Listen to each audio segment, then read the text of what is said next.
Hello student. So today we'll start our chapter number 7 adjectives. तो adjectives क्या होते हैं बच्चों? ये हमारे नाउन या प्रोनाउन को क्या करते हैं? डिस्क्राइब करते हैं, यानी उनकी एक तरीके से क्वालिटी बताते हैं. तो an adjective is a word that describes या modifies more about the noun or a pronoun. जो नाउन या प्रोनाउन के बारे में हमको और ज्यादा क्या करे, उनके बारे में बताए कि और डिस्क्राइब करे उनको, तो उसको क्या हम बोलते हैं? एडजेक्टिव. एडजेक्टिव हमें किसके बारे में बताता है? नाउन के और प्रोनाउन के बारे में. An adjective tells us the quality, कि मतलब किसी में क्या क्वालिटी है. जैसे लार्ज है, स्मॉल है, ब्लू, राउंड, प्रिटी. और क्या बताता है? क्वांटिटी बताता है, कि जैसे मच, मैनी, लिटिल, फ्यू, या फिर नंबर बताता है.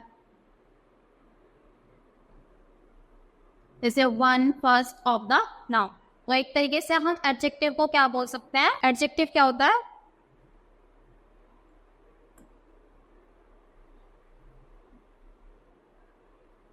एडजेक्टिव हमको एक तरीके से क्या क्या बता सकते हैं? क्वालिटी बताते हैं किसी चीज की, क्वांटिटी बता सकते हैं कि कितना मतलब क्वांटिटी है, क्या उसका मेजर है, और तीसरी चीज हमको नंबर, जैसे one, two, few, many, number.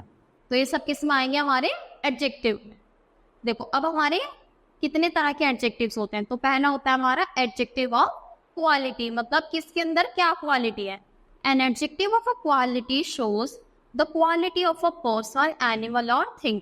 तो एक जैसे पर्सन, एनिमल, थिंग की क्या बताए, अगर क्वालिटी बताए कि मतलब उसमें क्या अच्छाई है, तो वो क्या होता है? वो हमारा एडजेक्टिव ऑफ क्वालिटी. इसमें हमारा साइज आ सकता है, शेप आ सकती है, कलर, कंडीशन, और हम क्या करते हैं इसी ऑर्डर में भी लिखेंगे. अगर हमको किसी के बारे में बहुत सारी चीजें बतानी है कि उसका कलर कैसा है, वो दिखता कैसा है ना, उसका साइज क्या है, कलर क्या है, तो हम इसी उसमें क्या करेंगे? सबसे पहले हम उसका साइज बताएंगे, फिर उसकी शेप बताएंगे, फिर उसका कलर बताएंगे, और फिर उसकी कंडीशन बताएंगे कि हाँ भाई किस हालत में है वो. तो those big round red fresh apples look delicious. तो पहले हमने उसका साइज बताया कि हाँ भाई बिग है, बहुत बड़े हैं. फिर हमने शेप बताई कि राउंड है, और फिर हमने उसका कलर बताया. तो इसी ऑर्डर में हम क्या करते हैं? किसी को डिस्क्राइब. तो those big round red fresh apples look delicious. वो क्या आ गया? बहुत ज्यादा स्वादिष्ट लग रहे हैं. साइज बिग हो गया, शेप कैसी हो गई? राउंड हो गई, कलर उसका रेड हो गया, और कंडीशन कैसी हो गई? कि हाँ फ्रेश है, बिल्कुल ताजे ताजे. ठीक है, समझ आया कैसे लिखना हमको? अब कुछ क्या है? एक्सेप्शंस है. Are different combination depending on the situation. The clear blue sky shows that it is a fine day today. तो कंडीशन कैसी हो गई? क्लियर, और कलर कैसा हो गया? ब्लू. पर कंडीशन को तो बाद में आना चाहिए था. पर यहाँ पे क्या होता है कि कुछ सेंटेंस के अकॉर्डिंग क्या हो जाते हैं, कुछ एक्सेप्शंस आ जाते हैं, मतलब अलग केसेस आ जाते हैं. तो यहाँ पे हमने क्या करा? कंडीशन पहले बताई और सॉरी उसका कलर बताया. अब सेकंड आएगा हमारा place of adjective in a sentence. की सेंटेंस में क्या होते हैं? एडजेक्टिव की जगह. तो an adjective can be placed just before the noun it describe. तो जिस भी नाउन को वो डिस्क्राइब कर रहा है, तो उसी से हम बिल्कुल पहले किसको लगाएंगे? एडजेक्टिव को. तो this is the great story. तो ये क्या है? जैसे this is a story, this is a story. तो ये क्या है? स्टोरी है. पर हम देखो किसके बारे में बता रहे हैं? स्टोरी के बारे में अगर हम बता रहे हैं तो हम यहीं पे लगाएंगे. यहाँ पे हम क्या लगा देंगे कि this is a great story. तो इसने किसको स्पेसिफाई किया? स्टोरी के बारे में बताया ना कि स्टोरी कैसी है? ग्रेट है, मतलब बहुत ज्यादा अच्छी है. तो the same adjective can be placed after the verb away for the noun it describes. This story is great. तो हम इसको क्या कर सकते हैं? बाद में भी लगा सकते हैं, पर उसके आसपास ही आनी चाहिए, मीनिंग चेंज नहीं होना चाहिए उसका. ठीक है, तो यहाँ से देखो कुछ मीनिंग चेंज हुआ. This is a great story, ये स्टोरी कैसी है? बहुत ज्यादा ग्रेट है. और दिस स्टोरी इज ग्रेट, कि जो ये स्टोरी है वो क्या है? ग्रेट है. Compare the places of the adjectives above. तो देखो इसमें प्लेस कंपेयर करो. यहाँ पे प्लेस क्या थी? नाउन से पहले, और यहाँ पे क्या हो गई? नाउन के बाद। तो इसी को क्या बोलते हैं, प्लेस ऑफ एडजेक्टिव। सेंटेंस में कहाँ यूज हुआ है, पहले या फिर बाद में।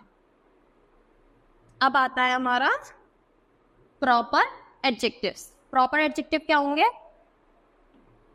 A proper adjective tells us the country or state from which a person comes। तो ये बताते हैं कि कोई भी इंसान कौन सी कंट्री से आया है, कौन सी स्टेट से आया है। Learn the names of the country and the names by which its citizens are known। तो देखो ये कुछ कंट्रीज हैं और वहाँ पे रहने वाले लोगों को किस नाम से जाना जाता है। जैसे हम इंडिया के हैं तो अब तो क्या बोलते हैं, इंडियंस बोलते हैं ना। तो ऐसी ही हमारी अलग अलग कंट्रीज है, किसको किस नाम से बुलाते हैं। चलो जैसे यूरोप को क्या बोलेंगे, यूरोपियन। इटाली को इटालियन। कोरिया को हम क्या बोलते हैं, कोरियन। जापान को क्या बोलते हैं, जापानीज। चाइना वालों को चाइनीज। तो ऐसी क्या है, ये सारे वर्ड्स हैं, ये आप रीड करेंगे, ठीक है। फिर हमारा फोर्थ आता है एडजेक्टिव्स फ्रेज। कौन सा आता है, adjective phrase.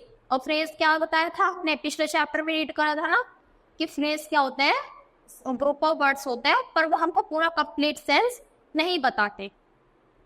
A group of words that acts as an adjective is known as adjective. कुछ ऐसे word phrases, group of words को हम फ्रेज बोलते हैं, तो कुछ ऐसे फ्रेजेस जो किसी के क्या बताएं, क्वालिटी बताएं, तो उनको हम क्या बोलते हैं, adjective phrase. For example a dress made of silk can be called a silky dress. तो जो ड्रेस सिल्क से बनती है उसको हम क्या बोलते हैं, सिल्की ड्रेस। अब हमारा आया ऑर्डर ऑफ एडजेक्टिव, कि एडजेक्टिव का ऑर्डर क्या होना चाहिए। We can see a thing, we describe its quality in the order we like. However adjectives written in a sentence sound funny if they are not in a proper order. तो देखो हम अगर किसी के बारे में डिस्क्राइब करते हैं तो हम जो मन चाहे हम उस ऑर्डर में बता सकते हैं कि हाँ भाई अच्छा है बुरा है। पर अगर हम एडजेक्टिव में इनका ऑर्डर चेंज कर देंगे ना तो बोलेंगे कि अरे ये तो इतना, क्या करेंगे, लोग बाग हंसेंगे कि इसको इतना ही नहीं पता। तो हमारा एक प्रॉपर ऑर्डर होता है जिसमें हमको क्या करना है, एडजेक्टिव्स को उनकी क्वालिटी बतानी। The order of adjectives is quite important in English. देखो क्या होता है, ऑर्डर बहुत ही ज्यादा इंपॉर्टेंट होता है इंग्लिश में। और ये ऑर्डर दिया है, सबसे पहले हमको ओपिनियन देना है, फिर अपीयरेंस मतलब दिखता कैसा है, फिर एज बतानी है, फिर कलर बताना है, फिर ओरिजिन, ओरिजिन मतलब कहाँ से ये आया है, और फिर मटेरियल बताना है। तो ये वाली क्या करनी है, इसको, ये हमारी क्या है, ऑर्डर है। इसी ऑर्डर में हमको क्या करना है, हमेशा किसी चीज को डिस्क्राइब करना। However, these are exceptions and different combinations depending on the situation। तो ये तो है कि हर चीज के एक्सेप्शंस होते हैं, बस उनमें क्या हो जाता है, उनमें ऑर्डर चेंज होता है, बाकी सब में यही रहेगा। ओपिनियन में क्या होगा कि ब्यूटीफुल, अगली, गुड, बैड, स्मार्ट, डम। तो कैसा है, होशियार है, अच्छा दिखता है, बेकार दिखता है, डम है, स्टूपिड है या फिर इंटेलिजेंट। ये सब किस में आ जाएगा, ओपिनियन में। अपीयरेंस में दिखता कैसा है, अब अपीयरेंस में भी तीन चीजें आ जाएंगी, साइज, शेप और कंडीशन। साइज में छोटा बड़ा, छोटा या बड़ा, ठीक है, स्मॉल टाइनी लार्ज स्मॉल। और शेप में शेप बताएंगे कि सर्कुलर दिखता है, मोटा है, पतला है, ट्राइंगल हुआ है, ठीक है। फिर कंडीशन, कंडीशन मतलब दिखने में सही ठीक ठाक है, फ्रेश है, रोटन है मतलब बिल्कुल ताज़ी है, या सड़ चुके हैं, टूटे हुए हैं, या ब्रोकन, ठीक है। फिर थर्ड आता है हमारा एज। एज तो पता ही है हमें कि बूढ़ा हो गया, नया है, पुराना है, या फिर नंबर्स में भी हो सकती है। कलर हमारे कलर बताएंगे, फिर ब्लू, येलो, ऑरेंज, पिंक, ठीक है। फिर ओरिजिन हमने पढ़ा था ना, अभी बहुत सारी लैंग्वेजेस पढ़ी थी, तो ये बताएंगे कि कौन से कहाँ से आया है, कहाँ से आए, ठीक है। फिर मटेरियल बताएंगे कि वुड का है, स्टील का है, ठीक है, आयरन का है, गोल्ड का है। तो ये हमारी क्या होती है, सीरीज होती है। Compare the following uses. I want to buy a yellow new European beautiful car. तो ये क्या हो गया, ये गलत हो गया, क्योंकि इसमें क्या हो गया, ऑर्डर ही चेंज कर दिया। I want to buy a beautiful new yellow European car, तो इसमें क्या होगा, बिल्कुल करेक्ट है। क्यों, क्योंकि क्या बताया, पहले ओपिनियन बताया, फिर क्या बताया, न्यू है, तो इसमें क्या बताया, कंडीशन बताई, फिर उसका कलर बताया, और फिर उसका ओरिजिन बताया। तो ये वाली हमारी क्या है, करेक्ट ऑर्डर है। और ऊपर हमने क्या करा, ये वाला रॉन्ग हो गया और ये वाला हमारा सही। तो ये चैप्टर बच्चों हमारा यहीं फिनिश होता है। तो आई होप आपको समझ आया होगा और अच्छा भी लगा होगा। तो that's all for today, thank you.